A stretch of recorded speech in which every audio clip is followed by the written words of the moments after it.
Hey guys, before we get started, please prepare your learning environment.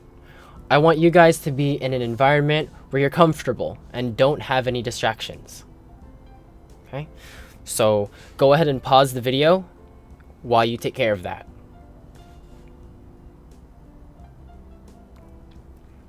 Assuming you've taken care of preparing your learning environment, now I want you guys to prepare a medium that you can note take with, right? If it means you open up Notepad on your computer or you have a pen and paper right in front of you, right? Have something where you're actively taking notes, okay? As much as I want you to sit back and relax, you will learn things and retain things better if you're more active, okay? Now, unfortunately, if you're watching this video, you're not going to be able to actively talk to me, right? So that sucks, right? Because that's one way of being active in the material. So do what you can, have notes out, take notes.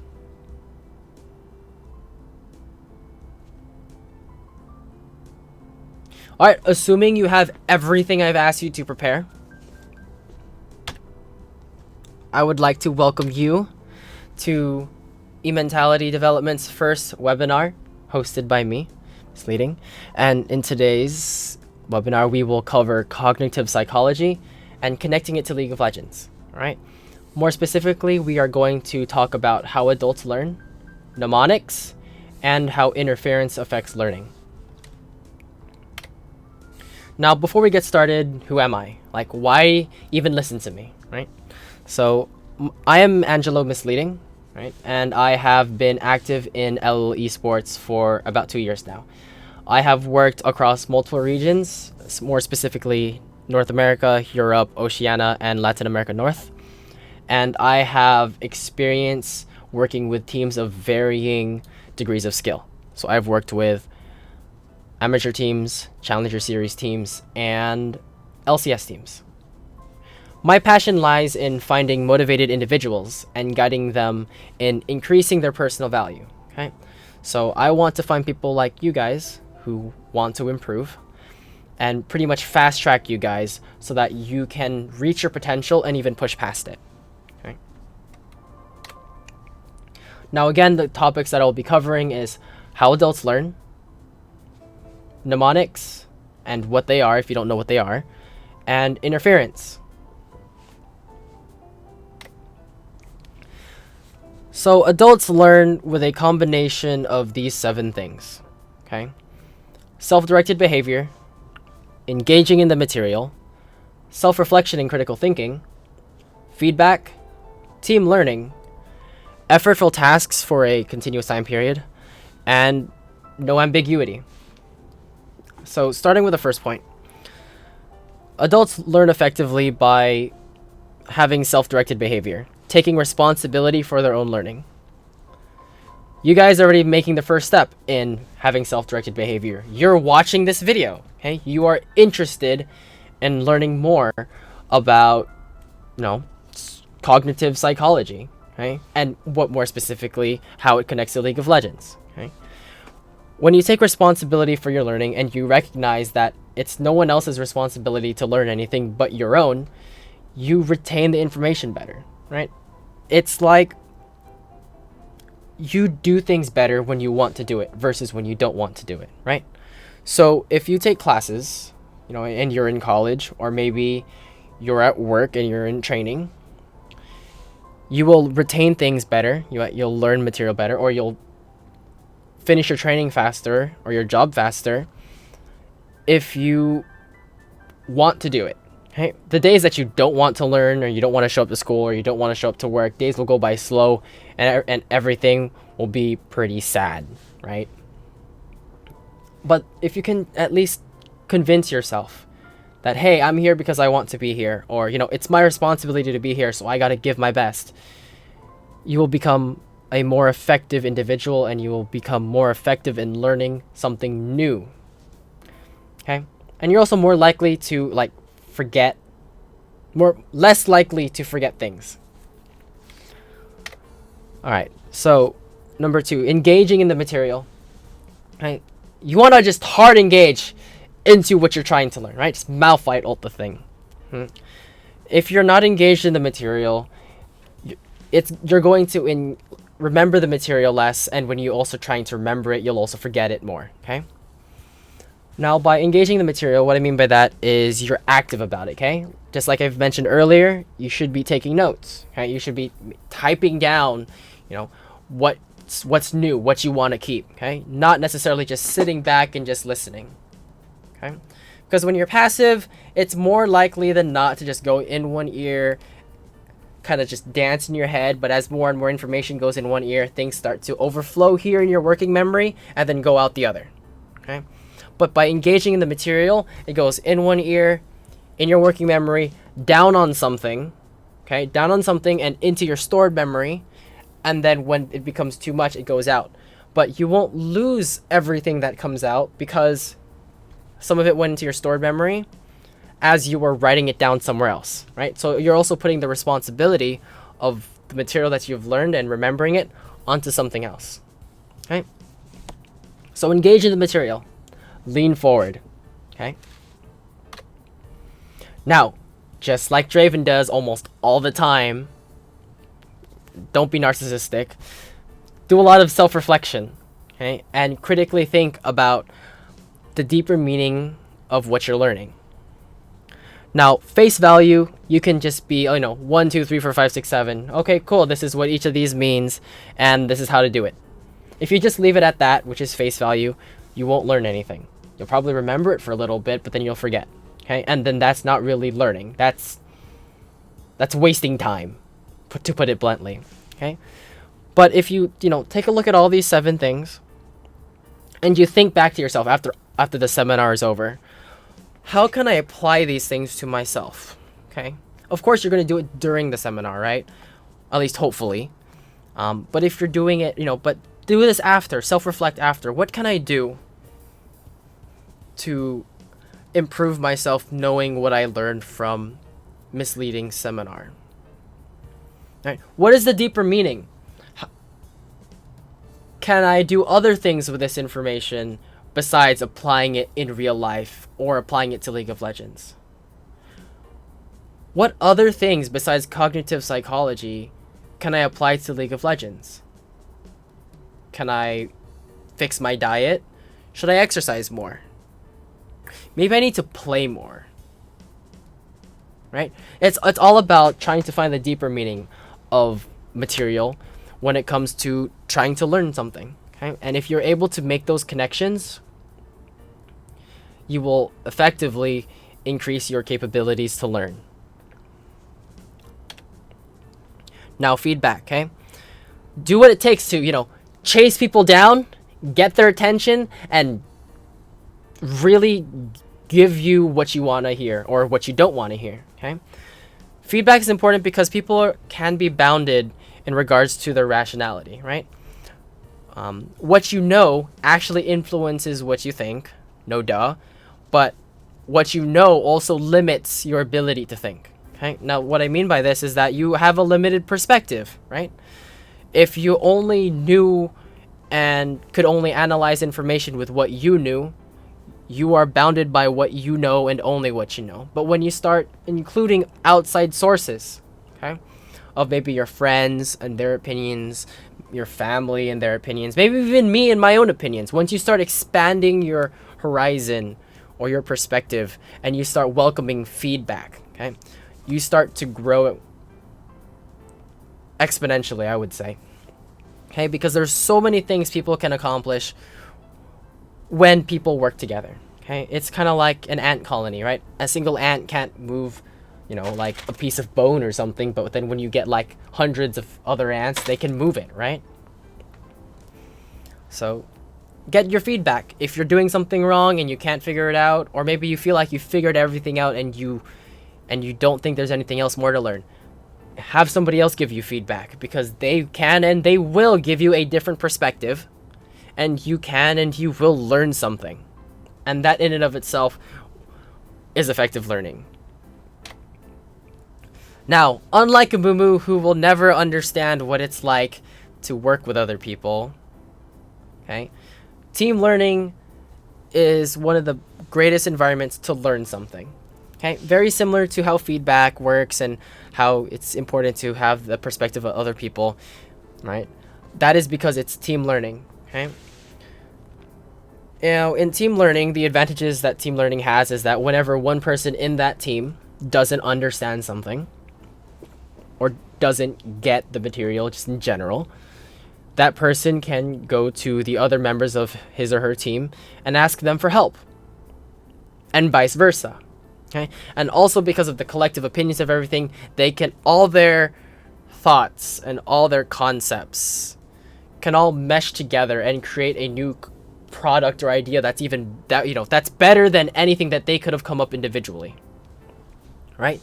Most of the technology that exists today is actually the combination of many technologies, right? The technology of this glasses has to do with plastic, the thing to mold it, the hinges that the metal's made out of, and then the technology to fashion, the lens such that it magnifies things properly, all right? The technology of this webcam is the lens, right, itself. It's the hardware that goes to connect the webcam itself to the computer, as well as the hardware that just makes the webcam a webcam. Oh, let's not even forget the software that makes a webcam work with my computer. Okay? That's the benefits from working in a team. Okay?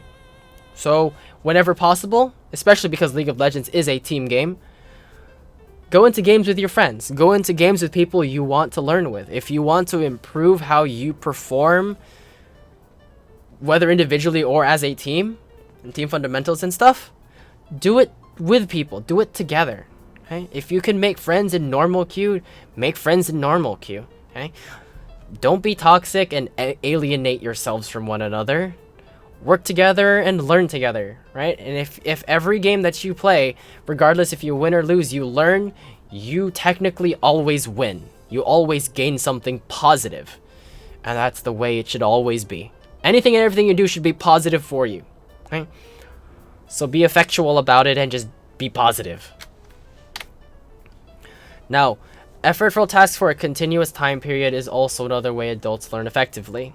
So, just as mind-numbing and repetitive it is for Nasus to stack all those Qs after every minion, all that effortful task of really saving that last hit for that Q over a long time period is really going to make the difference between whether or not you're slapping the 80 carry with the noodle, or you're slapping that 80 carry with your pimp cane and really showing him who's the master. All right. Casual BDSM joke there. Anyways, you don't learn things by cramming stuff in your head. Alright? You don't. It's all about doing it over time. Okay? If you're trying to be the best AD carry, you're not going to get it done in a week. You're going to get it done over the course of several weeks or several months. Same thing while working within a team. You're not going to develop team fundamentals by jumping in and then playing with the same people for a week or two. You're going to do it by doing it over a couple over several weeks, over several months, okay? Depending on how much there is to learn, okay? And again, things are more fun if you're able to do that with a team. Because then if you have a team, you can get feedback, and then you can reflect on the feedback, and because you're working with other people, you're engaging in the material. And because you're taking the first step to be in a team, you're already doing self-directed behavior. Alright? So it's all this can literally start as easy as being active about finding people to learn with. Now, last but not least, what you're trying to learn should not be ambiguous. There should be no ambiguity whatsoever. It needs to be crystal clear. For example, when Darius gets 5 stacks of his bleed, it's very clear. You need to dunk your opponent, right? You gotta dunk that opponent. 5 stacks, dunk that opponent. It's crystal clear. It's not ambiguous. Okay, so the same thing should be with your material. It's really tough to learn something when you don't understand it. It's really tough to learn something if it's super complicated, right? So the more simple you can make things, the more clear you can make things, especially when you explain it, the better teacher or coach that you have, the better, the more effective, the more efficient you will learn something.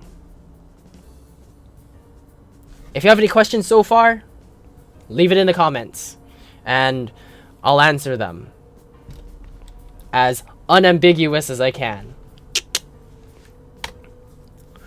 Now, we're going to go into mnemonics. So memory does 3 things with information. Okay, we're talking about memory here. It 1 encodes information, 2 stores the information, and when you need it, 3 it recalls information for you. Okay? I like to coin forgetting as failure to recall the information, right? Encoding is it going in, storing is it staying there, but whether or not you remember it and you're able to say it, right? That's recalling it. If you can't recall it, you forget. Okay, that's why I coin it the way it is. So, for example, I ask you, hey, when does the cooldown of Flash come up? You're like, you know it, but if you can't recall it, you technically forgot. So you have to go and re-encode it by checking LOL Wiki or something like that, or hovering over the little icon to see the Flash cooldown. And they're like, I remember now. See, you got to re-encode it again. Okay, so that's what forgetting is. Now, mnemonics are strategies for remembering encoding or remembering stored memory. In other words, recalling information. Okay, recalling the stored information. And that pertains to learning, because when you learn material, you kind of don't learn it unless you can recall it, at least by my standards. So mnemonics are strategies for helping you learn. Now, there are 6 mnemonics that I want to introduce to you guys. So the first one is that you pay attention during encoding. When you're trying to learn something new, don't be distracted.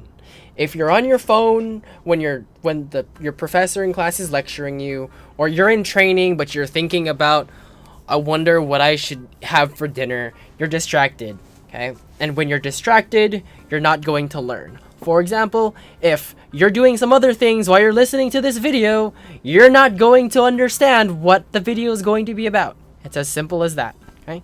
So zone out all distractions, or put yourself in a comfortable environment where you can focus and pay attention during encoding. Next is distributed practice, right?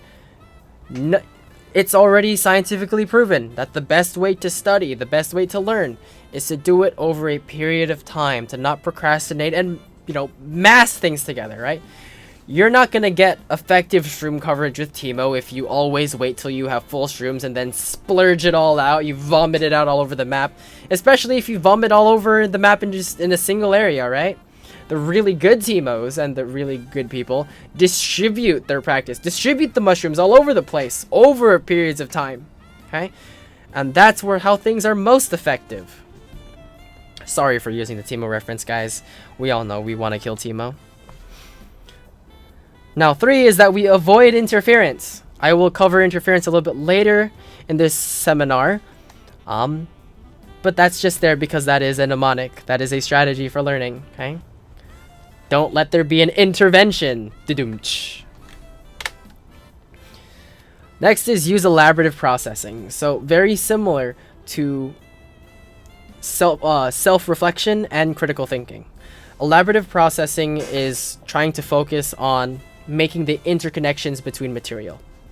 So if you wanted to learn, let's say, cognitive psychology, and here it is, blah blah blah, I can lecture to you all I want about it, but you would use elaborative processing to connect it with League of Legends, right? I'm kind of making it easy for you guys by kind of relating it to League of Legends, and you'll see in the long run other things you can do with this information to apply it in real life, but you guys have to also do it for yourselves, right? You guys will recognize that you learning doesn't apply to just you learning in-game mechanics. It might also apply to you learning how to properly analyze a game. It might also have to do with you guys properly learning how to cook. Maybe it might even involve how you teach somebody else, right? Because of the way I'm teaching this, you might be like, oh, Angelo's way of teaching is very effective. I learned a lot. Maybe I should copy him and teach the same way to somebody else, right? It's making all those interconnections and thinking critically that will help you retain information and recall information better when you need to explain things. Number 5, acronyms. So, do you guys remember what ZAC stands for? Because ZAC, that might be his name, but it's actually an acronym. Okay? So, ZAC stands for Zon Amorphous Combatant, right? But who has the time to say that, right? Just say ZAC. But ZAC's an acronym. It'll help you remember Zon Amorphous Combatant as soon as you know it stands for ZAC Amorphous Combatant. Right? Honestly, I had to look it up. Okay, I'm sorry. I had to look it up a couple minutes before this presentation because I didn't know myself. I just thought it'd be pretty interesting to throw it in there because he is legitimately an acronym. Okay. Now, method of loci, otherwise known as the journey method. Bard journey, you get it? Yeah. All right. So, the journey method or the method of loci helps you recall information by placing certain actions or information that you want to learn to locations on a journey. Okay, so for example, let's say I needed to remember to do 3 things every day when I get home. Okay, so using the journey method, I would try to imagine things that I would do on my way home from school. So I would get in my car, I would get out of my car, right? And then I would unlock my door. Okay, let's say in my journey method, those are the 3 key events that I want to put highlights to, right?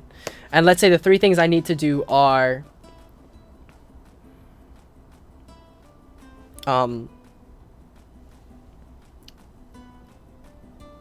clean my room,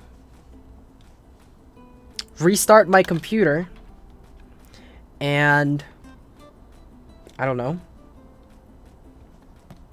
learn a new song on guitar, right? Let's just say those are the 3 random things. So that day, I'd be like, I'll open my car door and be like, oh, wait a minute, I need to clean my room when I get home. I should forget that. Close my door. I get home. When I exit the car, it'll click within my head. Oh, I also need to shoots. What did I say I needed to do as soon as I step out of my car? Let's clean my room. Oh, restart my computer. See, I'm remembering these things already. Thank you, method of loci. And lastly, when I unlock my door, I need to learn a new guitar song. Okay, but then all I now need to remember is simply in car, out of car, and enter my house. And then naturally the things will click. Okay, now we can apply the same thing with League of Legends. Okay, when you enter Summoner's Rift, right, you might relate that to, let's say, fixing the HUD, like the tab HUD, and making sure it's LCS order, like top, jungle, mid, AD carry, support, right? Everyone's all lined up for when you do information because that's easy, right? And maybe, let's say, every time you see a turret, you think about, oh, I should look at my mini-map and see where my allies or enemies are, right? And then let's say every time you CS, okay? Every time you CS, every time you CS, you look at the mini-map. Every time you hit a turret, you should check CS scores to find your opponent, or to compare yourself to your opponent, so you know where you are in the game or whether or not you're stronger or weaker, right? And then that's how you would apply the journey method to League of Legends. So, spawn into base. Oh, gotta fix things. I'm at a turret. Oh, I should look at my enemy and see if he's ahead of me. Oh, I just hit a CS. I should look at the mini-map to see if there's any enemy. Oh, I just hit the CS, so I need to look at my map if anyone's Mia. Oh, I need to recall. And, well, recall, you're at Fountain, so you would double check the whole thing again. Oh, I'm at my turret again. I should go check if we're the same, or if I'm ahead or behind. Okay? And so it takes away the whole, like, oh, I have to remember this. Oh, I have to remember that. Oh, I need to remember this. And it places that responsibility to you literally encountering things as you normally play. Because it'll just click in your head, like, oh, this, all that, all this. And you kind of don't have to remember because it becomes second nature. And that's how the journey method works.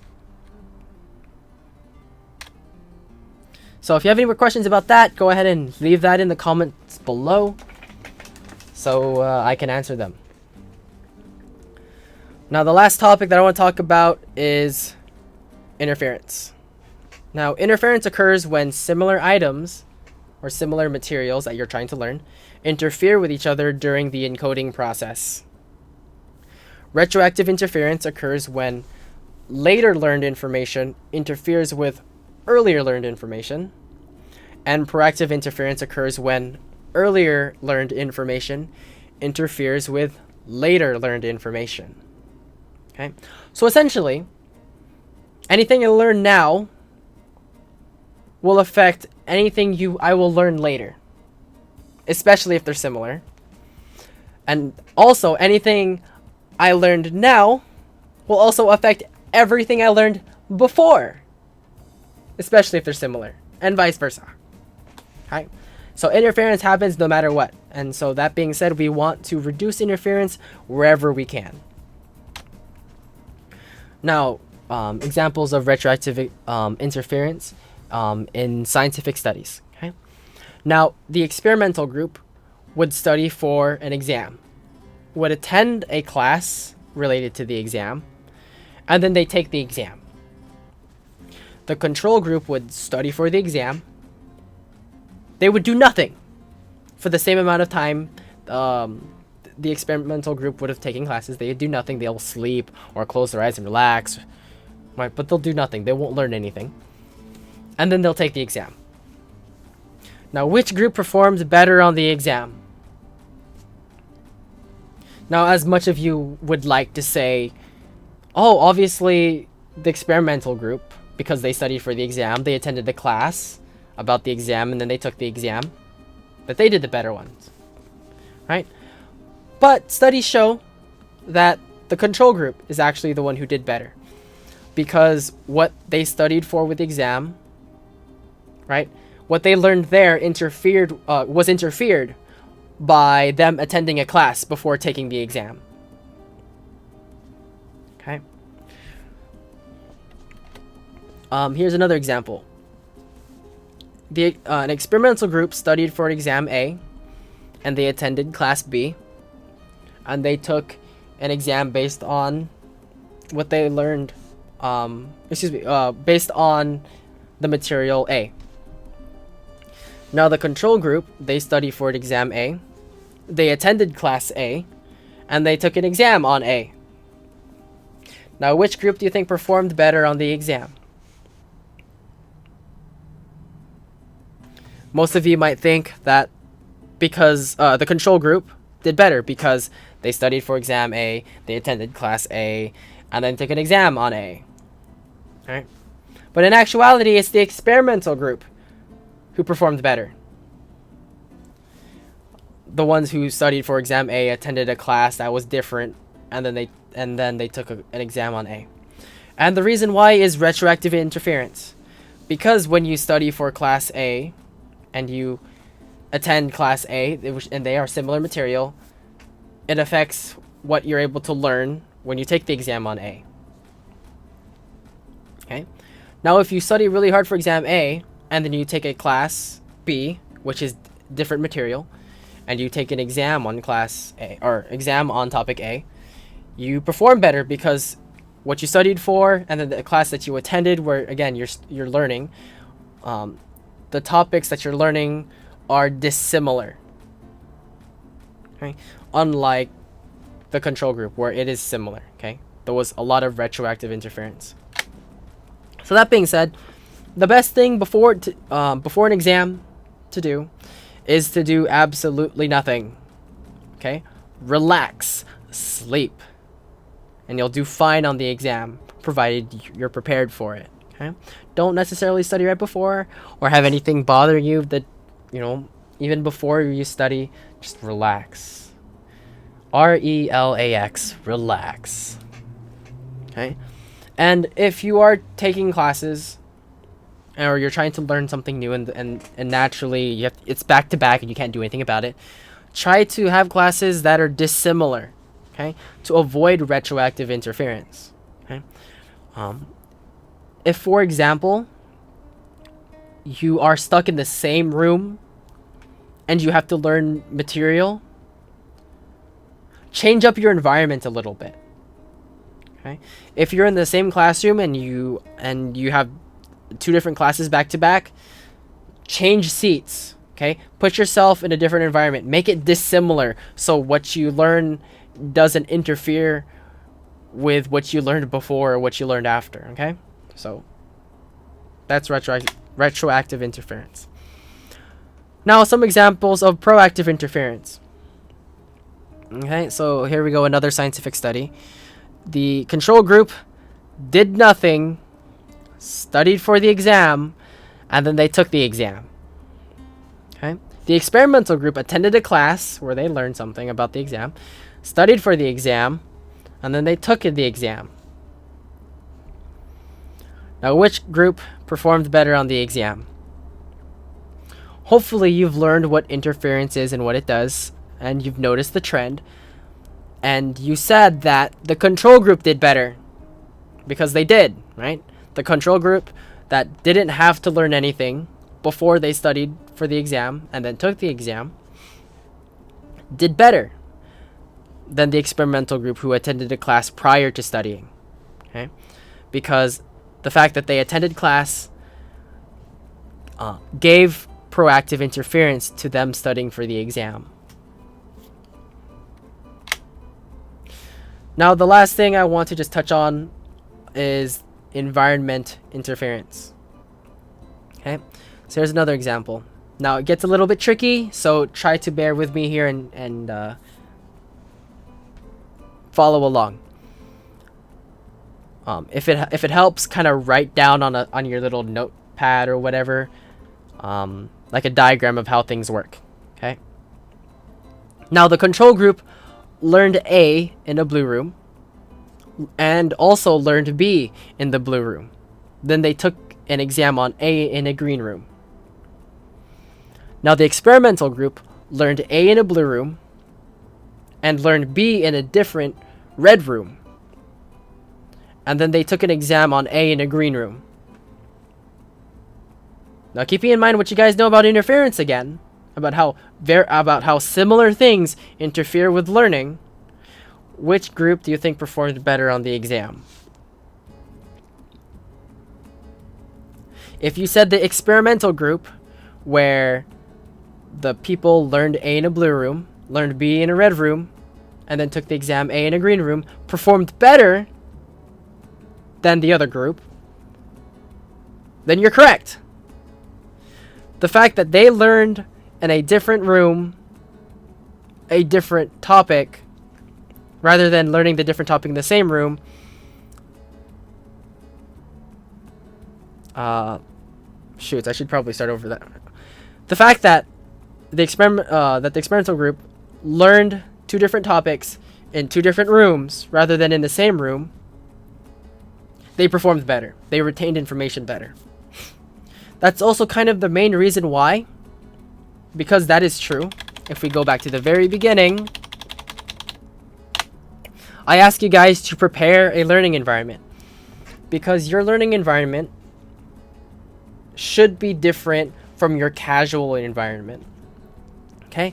Make it that when you play League of Legends, or even when you're just learning in general, make the effort to make your environment different.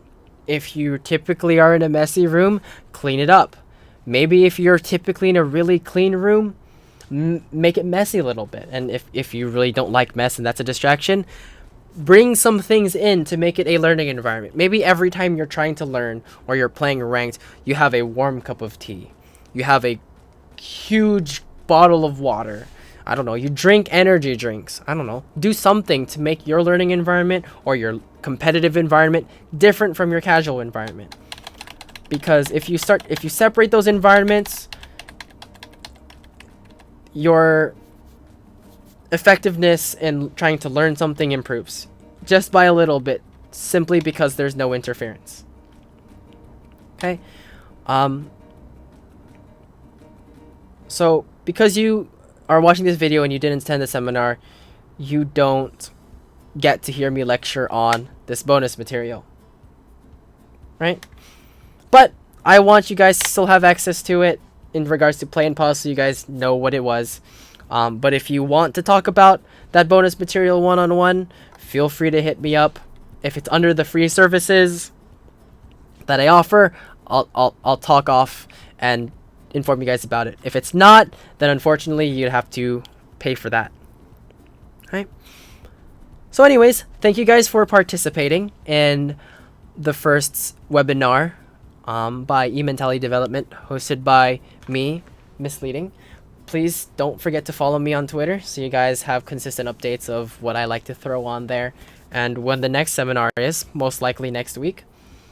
And yeah, if you have any more questions, comments, or concerns, go ahead and leave it below. If you want me to explore other topics, I should be more than happy to research them and kind of make the connections to League for you. Just go ahead and throw that in the comments below as well.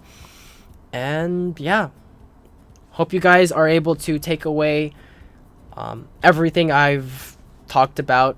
You know, go ahead and watch the video again and take notes if you didn't take notes to begin with. I don't know. Learn, improve, grow. That's what I'm here for. So thank you guys for watching, and I'll catch you guys in the next one.